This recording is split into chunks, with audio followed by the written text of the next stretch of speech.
Take 27. What's happening, fishing friends? Welcome to another episode. Today we're talking about a baitcaster, a budget baitcaster, the Daiwa CC80. A subscribed fishing friend, Jose, thank you so much. He actually sent this into the channel to me to test out, to use, to do reviews on it. So thank you very much, man. I've had a lot of people asking for more budget reels, budget rods. So that's why I wanted to go over this one. Retails, I believe, $59. We're going to talk about all that and more, but with my reel reviews, we're going to go over all the features. We're going to take a up close tabletop view, take it apart. We're going to compare it to some other similar reels on the market. I will go over what I feel to be the pros and cons of this reel, and finally just kind of give my total overview, how I would use this, what I'd set it up on, that sort of thing. So enough talking here. Let's take a closer look over there and talk about all the features on this. Okay, over to the tabletop. It feels like it's been a minute since I've been over here. Kind of the whole hands in front of the camera thing. I've neglected it. But the Daiwa CC80. Now, this is a reel that resembles a reel that you may have seen on a review not too long ago. Actually, that's probably been a year ago. This guy, this is the Daiwa CG80. We're going to kind of talk about the differences about that. But first, the specifics of this one. I believe this only comes in a 6.8 to 1 and a 7.5 to 1 in right hand. And then in left hand, only the 7.5 to 1, which is what I have here. Now, luckily, I'm ambidextrous when it comes to casting reels. I use both left and right, so it doesn't matter to me. It's got a 4+1 bearing system, so your 4 regular bearings and then your anti-reverse bearing in there. It's got a line capacity of 110 yards of 12-pound monofilament. That all fits onto a 32mm aluminum spool, so not too bad as far as line management. Now, this is a little bit smaller size. They call it their 80 size reel. Now, when you look at this compared to some of the other reels out there, say, for example, the Lew's Classic Pro, this is one y'all saw me use a lot last year. It's really hard to notice a difference, and we're going to kind of look at that more. But as far as size goes, as far as it being an 80 size reel, it's pretty much on par with the other, what I guess you call, budget, low profile type baitcasters out there. So again, we'll talk about the size more. Now, this does have a 90mm handle, and you'll notice this one does have the white handles, these actual handle knobs. So the regular, the like stock version, I guess, of this, the regular CC80 is going to have black handles on it. So just like on this one, it's going to have those black handles. This actually came in a combo. The individual who sent it to me, must have liked the rod and kept it, but sent the rod because they said they tried lefty and didn't like it at all, so they donated it to me. So again, thank you so much for that. Now, when it comes to the features, the spool tension knob does not click. As you can see, there's no audible click. The thumb bar does have a good click over. There's no sort of dead space in there. That's one thing I always test. Some of them, if you like very slowly turn it over, it'll get caught in there. This one has a nice clean click over. It's not, any sort of weird play or anything there. I like that. Brakes on it are simple. They're, just simple Doyo type reel, magnetic brakes. So, obviously turning it down to free is going to be less brakes, and turning it up to max, turn it up to max, and that's going to be more brakes. And you can always kind of test this with magnetic brakes. It's kind of interesting because you can go here. You can see it spins pretty well, nice and free, right? Well, you take that and turn the brakes all the way up to max and do it. Obviously, those brakes work. So yeah, just testing it. Now, to get the side plate off here, very easy operation. You can see here it's got a little open tab.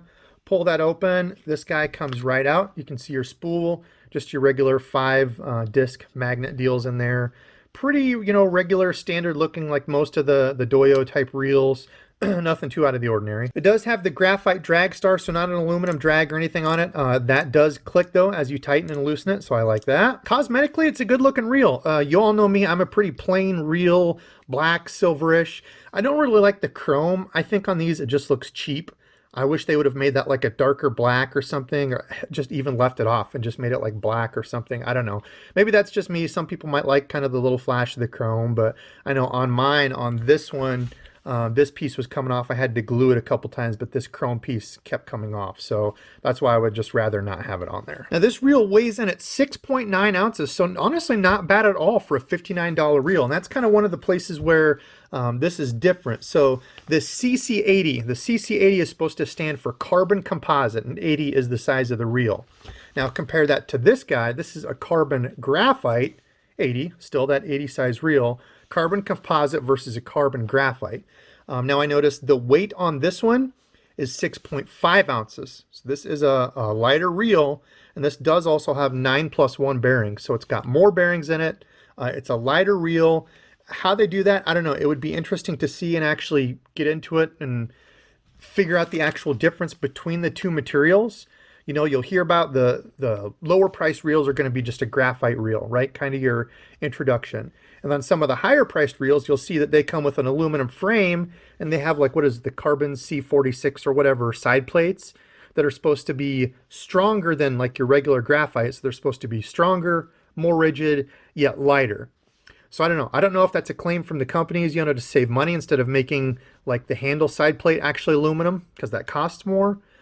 I don't know. I don't really know a way to test that. I suppose you'd have to do some sort of scientific white lab coat testing stuff, but in my eyes, in my opinion, they're pretty much the same deal. Carbon composite versus a carbon graphite, they're still a graphite reel, you know, so it's not aluminum. That's the big thing I stress. Now, the funny thing is, this is a $99 reel, and I really wanted to hate this reel as I was testing it because I'm like, why make a $99 reel without an aluminum frame? Well, they actually came out with another, Daiwa did, another $99 reel called the CA80, which has an aluminum frame, the same 9+1 bearings. It weighs 7.2 ounces though. It has a 34 millimeter spool, so just a little bit bigger spool, a little bit more line capacity, but I don't know. It's just kind of weird that Daiwa did that because the Fuego, in my opinion, was one of the best $99 reels out there. And I saw they raised the price on that a little bit, and they've kind of put these in as the beginner reel. So is it all bad? No. I mean, this reel out of the box, a $59 reel, spins pretty dang well. I mean, it's a smooth reel. Like I said, thumb bar casts over. I've test casted it in my backyard in the snow here in good old Iowa. Thanks, Iowa.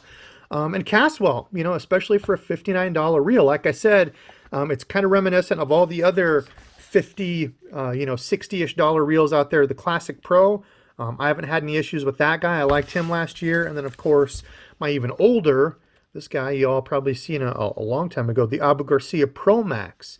So again, a graphite framed reel, but this one, you know, took multiple years of use. I took care of it.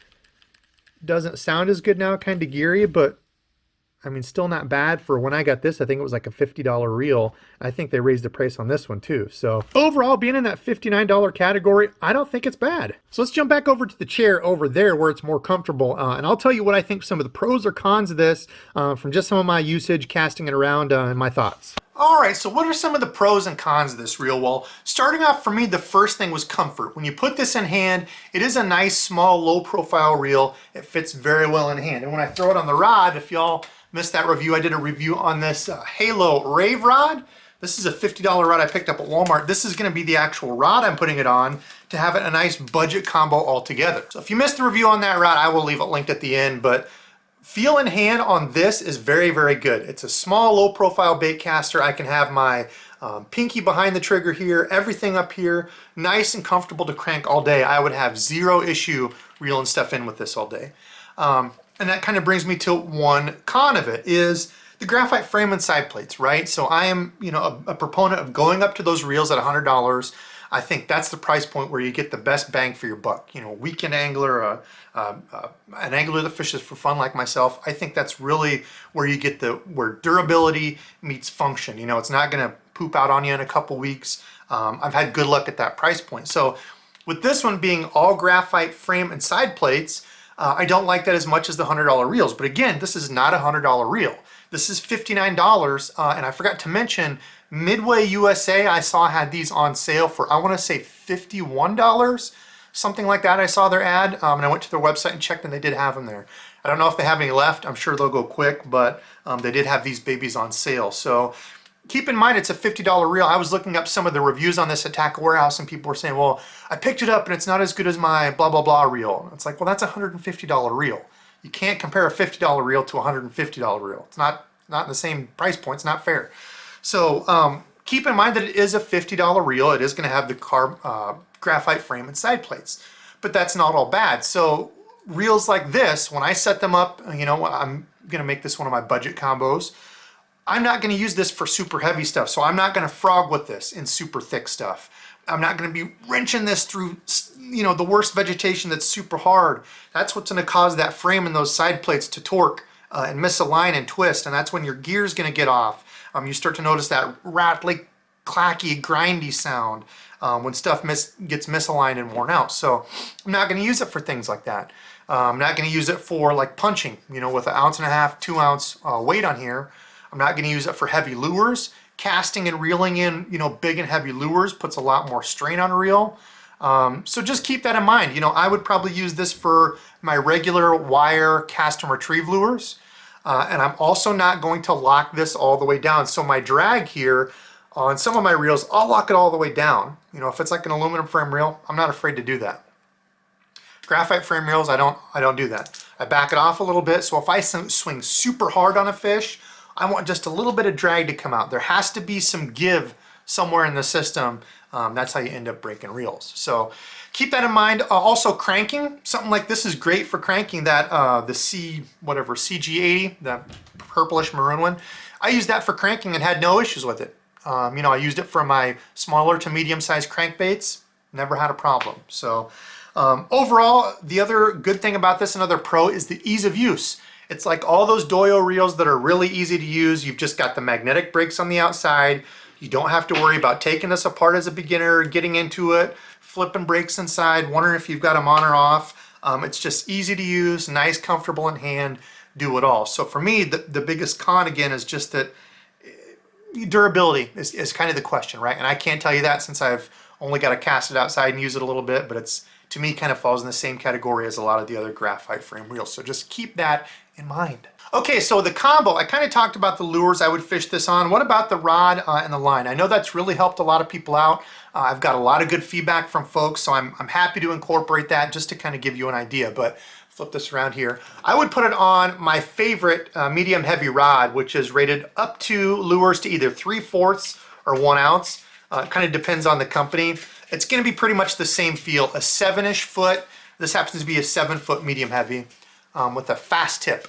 So if I only had one rod, that's like it. I love that feel. You can throw spinner baits, chatter baits, you know, smaller Texas rigs. It's really kind of a do-it-all combo. Now, as far as line, you could go with like a straight 15-pound fluorocarbon. Since this is my budget option, I kind of talked about this when I was talking about the rod. I would go with some P-line Fluoroclear. You could even go, you know, if you're starting out, you could go with like a monofilament. When I was starting out, and still I use this, the Trilene XL in the red box. I love that stuff. It's cheap, it's durable, and it's nice and soft and casts easy. So kind of your pick. You could go with, you know, more of a budget fluorocarbon on here, 100% if you plan on fishing around a little bit more cover and stuff. Stubby Dog had to make an appearance. He brought his toy over. You got your toy? I'm trying to film a video for these nice people. So 15-pound is kind of my do-it-all. That's what I would put on here. So that's kind of the rod, reel, line. Again, I just wouldn't use it for super heavy stuff. I didn't try it with super light lures, you know, like 1/8 or 3/16. This is just going to be kind of my do-it-all combo budget. So I'm excited to get this out and test it. What do you think? Would you set it up the same way? All right, fishing friends, that's going to do it for today. Comment below and let me know if there's a budget piece of gear that you want to see, a different bait caster, a different rod, line, whatever it is, comment below. I love doing reviews like this. And of course, with it snowing, we've got a blizzard today. I've got time to do these. So comment below and let me know. And also let me know what you think of this reel. Would you use it? It's similar to some other reels out there. Like I've said so far, it's a pretty good reel. I've only got to kind of test cast it and stuff, but I'm pretty happy with it. Now today's subscribed fishing friend is Jose. Jose is the subscribed guy that sent this in to me. Thank you so much, man, for donating this to the channel. Means a lot to me. Everybody out there that sends me stuff, it honestly does blow my mind that you people want to send stuff to me. And I'm just a dude in Iowa fishing and making videos. So it means a lot to me. Thank you so much. And thank you everybody else out there who continues to watch and support my channel. Again, I appreciate it. I couldn't do it without all of you. So enough from me, enough from Stubby. He's this whole time been sitting down here just sleeping. What a good boy. They like you, Stubby. You're a good dog. Well, I gotta go edit, so enough yapping. Thank you all very much for watching, and until next time.